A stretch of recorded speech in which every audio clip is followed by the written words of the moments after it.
Praise the lord. యేసుక్రీస్తు నామములో మీ అందరికీ వందనాలు. ఎఫెసీ పత్రిక 5వ అధ్యాయము 3వ వచనంలో ఒక వచనం మనము తెలుసుకుందాం. నేను చదువుతాను, వీలు కలిగితే మీరు కూడా చూసి చదవండి, బైబిల్ తెరిచి చూడండి.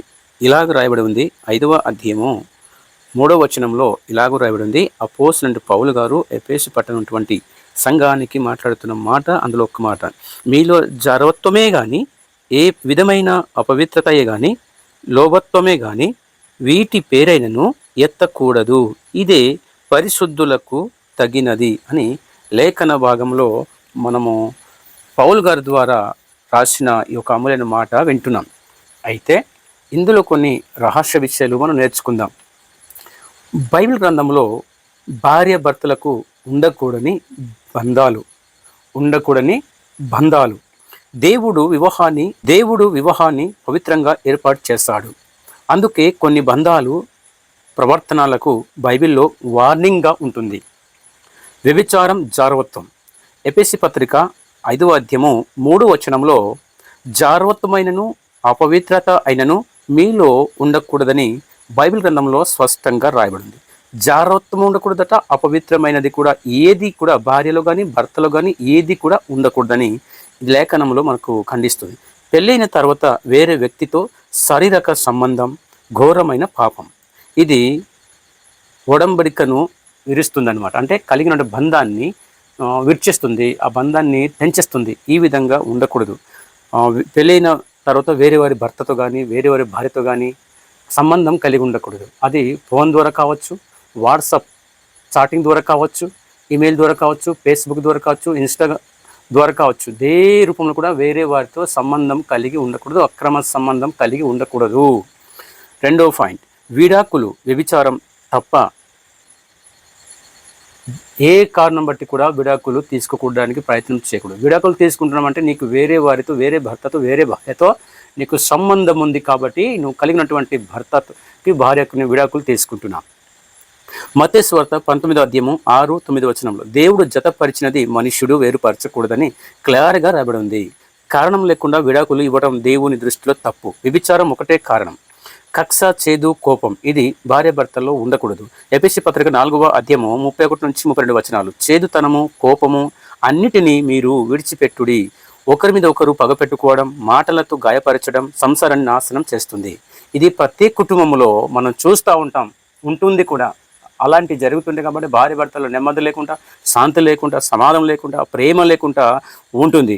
అందుకే ఒకరి మీద ఒకరు పగపెట్టుకోవడం మంచిది కాదు, మాటలతో గాయపరచడం మంచిది కాదు. సంసారం మొత్తం నాశనం అయిపోద్ది. 4వ పాయింట్, స్వార్థం. నేను అనే బంధం ఉండకూడదు. ఇంటికి నేను తప్ప వేరొకరు లేరు, నేనే సంపాదించి, నేనే డబ్బు తెచ్చి, నేనే ఇల్లు కట్టి, నేనే అన్నీ చేస్తున్నాను అని నేను అనే అహము మీలో ఉండకూడదని ఫిలిప్పీ పత్రిక 2వ అధ్యాయము 3వ వచనంలో చూస్తాం. స్వార్థముతోనైనను ఏమీ చెయ్యక, నా డబ్బు, నా ఇష్టం, నా కుటుంబం అని వేరు చేసుకోవడం ఉండకూడదు. ఇద్దరు ఏక శరీరము. ఆదికాండము 2వ అధ్యాయము 24వ వచనంలో చూస్తాం. ఏక శరీరం అయినప్పుడు మరి డబ్బు విషయంలో ఎందుకు తేడా వస్తుంది? అందుకే మనం తెలుసుకోగలగాలి, ప్రియ దేవుని సంగమా. నా ఇష్టం అని చెప్పకూడదు, నా డబ్బు అని చెప్పకూడదు, నా ఇష్టం వచ్చి నేను బ్రతుకుతాను కూడా ఎప్పుడూ చెప్పకూడదు. అలా చెప్పేవంటే కుటుంబం నాశనం అవుతుంది. 5వ పాయింట్, అబద్ధం, మోసం. సామెతలు 6వ అధ్యాయము 16-19 వచనం, అబద్ధ సాక్ష్యము దేవునికి అసహ్యము. భార్య భర్తల మధ్య నమ్మకం ఉండాలి. చిన్న అబద్ధాలతోనే బంధం విరిగిపోతుంది, బంధం తెగిపోతుంది. భర్తకు ఏది దాచకూడదు భార్య, భార్యకు దాచకూడదు భర్త. ఒకవేళ అలాంటిది సీక్రెట్గా ఏమైనా దాచుకున్నామంటే ఆ కుటుంబం, భార్య భర్తలు అనే బంధం ఏదో ఒక రోజు తెగిపోక తప్పదు. 6వ పాయింట్, అసూయ, పోలికలు. సామెతలు 14వ అధ్యాయము 30వ వచనం, అసూయ అనేది ఎముకలకు కృంగజేయును. అంటే వేరే వారి భార్యతో పోల్చటం, అవమానించటం, ఇంట్లో సమాధానం లేకుండా చేస్తుంది. వేరే వారి భర్తతో ఎప్పుడు కూడా నీ సొంత భర్తకు పోల్చకూడదు. వేరే వారి భార్యతో నీ సొంత భార్యకు పోల్చకూడదు. ఈ మాటలు చెప్పి గాయపరచకూడదు. నీకు జతపరిచిన భర్తే, నీకు జతపరిచిన భార్య, కానీ వేరే వారి భార్యతో మాత్రం నీ భార్యతో పోల్చవద్దు. 7వ పాయింట్, ఆధిపత్యం, బలవంతం. 1 పేతురు 3:7 వచనంలో, బలహీనమైన ఘట్టమని స్త్రీని గౌరవించి, అంటే ఏది కూడా దానికి ఆధిపత్యం చూపించకూడదు, బలవంతం చేయకూడదు. ఎఫెసీ పత్రిక 5వ అధ్యాయం 25వ వచనంలో, పురుషులారా క్రీస్తు సంఘమును ప్రేమించినట్టు ప్రేమ లేకుండా ఆజ్ఞాపించటం, కొట్టటం, బెదిరించటం దేవుని చిత్తము కాదు. దేవుడు కోరుకునేది ఏంటి మరి? ఎఫెసీ పత్రిక 5వ అధ్యాయము 22 నుంచి 25 వచ్చిన వరకు, భార్యలారా ప్రభువునకు వలె మీ సొంత భర్తలకు లోబడి ఉండుడి, పురుషులారా మీ భార్యలను ప్రేమించుడి అని లేఖనంలో, బైబిల్ గ్రంథంలో మనకు ప్రేమగా దేవుడు మాట్లాడుతున్నాడు. విడదీయడం, మోసం, స్వార్థం, హింస ఇవన్నీ దేవుడు హసించుకుంటాడు. ఒక కుటుంబం బాగా బతుకుతుంటే ఒక కుటుంబాన్ని విడదీయడం, భార్యకు మోసం చేయటం, భర్తకు మోసం చేయటం, స్వార్థం, హింస చూపించడం, విడదీయటం, ఇదంతా కూడా దేవునికి అసహ్యం అంట. ప్రేమ, గౌరవం, నమ్మకం, క్షమాపణ ఇవే భార్య భర్త బంధానికి గొప్ప పునాది, పిల్లర్స్ వేసినట్టుగా ఉంటుంది అన్నమాట. ప్రేమ, భార్య భర్తల మధ్య ప్రేమ, ఒకరికొకరు గౌరవం చూసుకోవాలి, ఒకరి మీద ఒకరి నమ్మకం చూసుకోవాలి, క్షమాపణ జరిగేదానికి ఏమైనా చిన్న చిన్న తప్పులకి క్షమాపణ కోరుకోవాలి. ఇది భార్య భర్తల బంధానికి గొప్ప పునాది, ఫౌండేషన్ అన్నమాట. ప్రియ దేవుని బిడ్డలారా, ఇక్కడ మరొక మాట మనము చూడగలగాలి. భార్య భర్తలు గొడవ పడితే వచ్చే నష్టాలు ఏమందంటే, మొదటి పేతురు 3:7 మీ ప్రార్థనలకు అడ్డం కలుగుతుందన్నమాట. గొడవ వల్ల దేవునికి భార్య భర్తకు మధ్య అడ్డు వస్తుంది, ప్రార్థనకు జవాబు రావడం ఆలస్యం అవుతుంది. అందుకే నీ ప్రార్థన దేవుడు వినాలంటే భార్య భర్తల మధ్య గొడవలు పెట్టుకోకూడదు. గొడవపడి కూడా నువ్వు ప్రార్థన చేసావంటే ప్రార్థన దేవుడు వినాడు అని వాక్యం సెలవిస్తుంది. మానసిక నష్టం, శాంతి పోతుంది. సామెతలు 15:18 కోపిష్టి, కలహము రేపును, ఇంట్లో టెన్షన్, నిద్రలేమి, ఆందోళన, మనస్సులో సమాధానం ఉండదు, పని మీద కూడా గురి కలిగి ఉండదు, పోతుందన్నమాట. పని చేసే ఇంట్రెస్ట్ పోదన్నమాట. కనుక ఇంట్లో కలహం ఉండకూడదు, కలహం రేపకూడదు, కోపిష్టి ఉండకూడదు. అలా చేయటం వలన ఇంట్లో టెన్షన్ పెరిగిపోద్ది, నిద్ర ఉండదు, ఆందోళన, ఏదో గందరగోళం ఇంట్లో అవుతుంది. కనుక ఎప్పుడు కోపంగా ఏడుస్తూ ఉంటే బీపీ, షుగర్, తలనొప్పి వంటి రోగాలు కూడా వస్తూ ఉంటాయి. అందుకే అసూయ ఎముకలకు కృంగజేయును. పిల్లల మీద ప్రభావం, పిల్లలు భయపడతారు, చదువు పాడవుతుంది, వాళ్ళకు కూడా కోపం, మొండితనం అలవాటు అవుతుంది, ఇల్లు సురక్షితంగా ఉండదు. పిల్లల కోపం రేపకూడదు. గొడవల్లో మాట్లాడుకోవడం వల్ల డబ్బు, ఇంటి ఖర్చులు, బిజినెస్ విషయాల్లో తప్పులు జరుగుతాయి. వేరువేరుగా ఖర్చు చేస్తే ఇంకా నష్టం కలదు. అందుకే భర్తకు తెలియకుండా భార్య ఖర్చు చేయకూడదు, భార్యకు తెలియకుండా భర్త ఖర్చు చేయకూడదు. భార్య భర్తలు కూడా ఇద్దరు కూడా తెలిసేలా ఏదైనా ఖర్చు చేయాలి. అన్నదమ్ములలో కలహము పుట్టించువాడు దేవునికి అసహ్యం. అన్నదమ్ములు, సామెతల గ్రంథం 6:19 ఇది బీట్ అనమాట. చిన్న చిన్న గోడలు పగిలే టైప్ అనమాట. గోడ పగిలిపోతుంది చూడండి, ఆ టైప్ అనమాట. రోజు రోజుకు దూరం పెరుగుతుంది, మాటలు తగ్గుతాయి, మూడో వ్యక్తికి అవకాశం వస్తుంది, చివరికి విడాకుల వరకు వెళ్తుంది.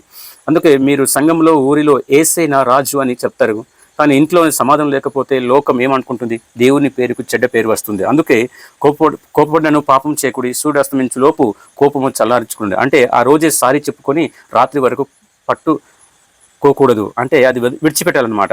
మృదువైన మాట కోపమును చల్లారును, చక్కగా మరలా తిరిగి మృదువైన మాటలతో మాట్లాడదు. గొడవ వల్ల ఇల్లు, మనసు, ఆరోగ్యం, డబ్బు, సాక్ష్యం అన్నీ పోతాయి. గెలవడం కంటే సంబంధం ముఖ్యం అండి.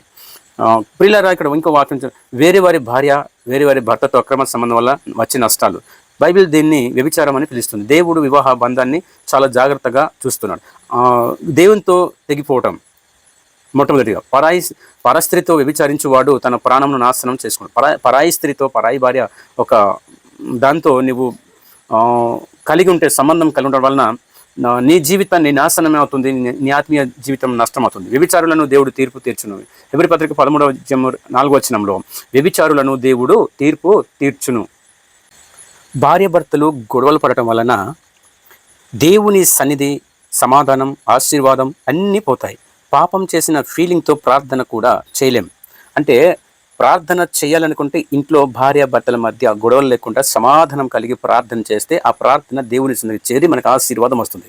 నువ్వు భార్య భర్తల మధ్య గొడవలు పెట్టుకుని ప్రార్థన చేసిన ఆ ప్రార్థన దేవుని సన్నిధికి వెళ్ళదని గుర్తుపెట్టుకో.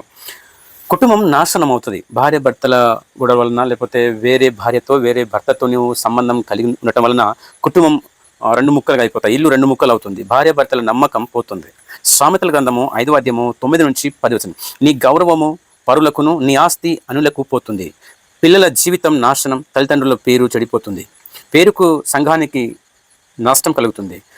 సామెతల గ్రంథం 6:33 గాయము, అవమానము వచ్చును. ప్రియులారా, దేవుని వాక్యం మనకు సెలవిస్తుంది, మనకు ఎప్పుడు కూడా సాక్ష్యం పోతుంది, మొత్తం మన జీవితమే పాడవుతుంది. కనుక అపరాధ భావం, భయం, అనుమానం, నిద్రలేమి, కొన్నిసార్లు లైంగిక వ్యాధులు కూడా వస్తాయి. మనసులో ఎప్పుడు శాంతి, సమాధానము ఉండదు. అబద్ధాలు, కేసులు, పరువు నష్టం కేసులు, డబ్బు ఖర్చు అవుతాయి. సామెతలు 5:10 అన్యులు నీ కష్టఫలము తినదరని. కనుక తల్లిదండ్రుల పాపం పిల్లల మీద వస్తుంది. ఈ విధంగా మనము అక్రమ సంబంధం కలిగి ఉంటే ఈ విధంగా నష్టపోతాం. పిల్లలు కూడా అదే తప్పు చేసే అవకాశం ఎక్కువ. నిర్గమకాండం 20:14 వ్యభిచారం చేయకూడదని ఇది 10 ఆజ్ఞల్లో ఒకటిది. జారవతము విడిచి పారిపోవుడని మొదటి కొరింథీ 6:18 వాక్యం సెలవిస్తుంది. కనుక మరి దీనికి పరిష్కారం ఉందా? వేరే వారి భర్తతో వేరే వారి భార్యతో అక్రమ సంబంధం ఉండకుండా ఉండటానికి ఏమైనా పరిష్కారం బైబిల్లో ఉందా? అవును, ఉంది సార్. మొదటి యోహన్ పత్రిక 1:9 మన పాపములను మనం ఒప్పుకొనిన ఎడల ఆయన మనలను క్షమించును. ఇక మీద నువ్వు వాట్సాప్ ద్వారా కానీ, ఫేస్బుక్ ద్వారా కానీ, వాట్సాప్ చాటింగ్ ద్వారా కానీ, నువ్వు కాల్ ద్వారా కానీ ఏమైనా తప్పిదాలు చేసి ఉంటే ఇప్పటికైనా సరే ప్రభు సన్నిధికి తప్పకుండా చేసిన ప్రతి పాపాన్ని ఒప్పుకుంటే దేవుడు క్షమిస్తాడు. దేవుని దగ్గరకు పూర్తిగా ఒప్పుకోవాలి. రెండోది, ఆ బంధాన్ని వెంటనే ఆపేయాలి. నువ్వు ఎవరికైతే అక్రమ బంధం కలిగి ఉన్నావో అది ఆపేసుకోవాలి. భార్య భర్త దగ్గర క్షమాపణ అడగాలి. ఒకవేళ భార్య అలా చేసి ఉంటే భర్త దగ్గర క్షమాపణ కోరాలి. భర్త అలా చేసినట్లయితే చేసి ఉంటే భార్య దగ్గర క్షమాపణ కోరుకోవాలి. ఒకరికొకరు క్షమాపణ కోరుకోవాలి. దేవుడు మరలా కట్టగలడు. అలాగ ఒప్పుకోగలిగితే దేవుడు తప్పకుండా మరలా సమాధానం కలిగి ప్రేమ కలిగినటువంటి కుటుంబంలాగా తప్పకుండా దేవుడు కడతాడు. దేవుడు క్షమించే దేవుడు, కానీ పాపం యొక్క ఫలితం మాత్రం ఉంటుంది. పాపం చేసావు కానీ ఫలితం ఉంటుంది, కానీ క్షమిస్తాడు. కానీ నువ్వు ఒప్పుకోవాలి. మీరు కానీ మీకు తెలిసిన వారు కానీ ఈ సమస్యలు ఉంటే దయచేసి వెంటనే దేవుని దగ్గరికి లేదా నమ్మకమైన పెద్దల దగ్గరికి వెళ్ళి సాయం తీసుకోవాలి. తప్పకుండా ప్రార్థన చేయాలి. కుటుంబ సమాధానం కోసం చిన్న ప్రార్థన కూడా చేయగలరు. ప్రేమగల తండ్రి, పరమ తండ్రి, యేసయ్య నామములో వస్తున్నాం. మా ఇంట్లో గొడవలు అపార్థాలు తీసేయండి ప్రభువా. మా మధ్య నీ ప్రేమ, క్షమాపణ, సమాధానం నింపండి. వ్యభిచారం కోసం కోపం, స్వార్థం అనే ప్రతి బంధాన్ని విరగొట్టండి. మా పెళ్లి బంధాన్ని నీ చిత్త ప్రకారం కట్టండి. మా పిల్లలను, మా సాక్ష్యాన్ని కాపాడండి. మమ్ములను క్షమించి నడిపించుము. యేసుక్రీస్తు నామములో ప్రార్థిస్తున్నాం తండ్రి అని తప్పకుండా మనము ఒకరికొరకొకరు దేవుని సన్నిధిలో మనం ప్రార్థన చేయాలి. లేదా ఒకవేళ క్షమాపణ కోసం చేసిన తప్పుకి ప్రార్థన, యేసయ్యా నేను పాపిని, నన్ను క్షమించు, నేను చేసిన తప్పును ఒప్పుకుంటున్నాను. ఎవరి దగ్గర ఒప్పుకుంటున్నావు? దేవుని సన్నిధిలో ఒప్పుకుంటున్నాం. నీ భార్య దగ్గర ఒప్పుకుంటున్నావు, నీ భర్త దగ్గర కూడా నువ్వు ఒప్పుకుంటున్నావు. కనుక ఒప్పుకుంటున్నాను, నా హృదయాన్ని శుభ్రపరచుము, మళ్ళీ ఆ తప్పు చేయకుండా నన్ను బలపరచుము, నీ రక్తంతో నన్ను కడుగుము తండ్రి, యేసుక్రీస్తు నామమున అడుగుచున్నాం తండ్రి అని ఈ విధంగా ప్రార్థన చేయగలిగితే దేవుడు చక్కగా కుటుంబాన్ని దేవుడు దీవిస్తాడు. దేవుడు మిమ్మల్ని మీ కుటుంబాన్ని దీవించును గాక. Amen, amen, amen. God bless you.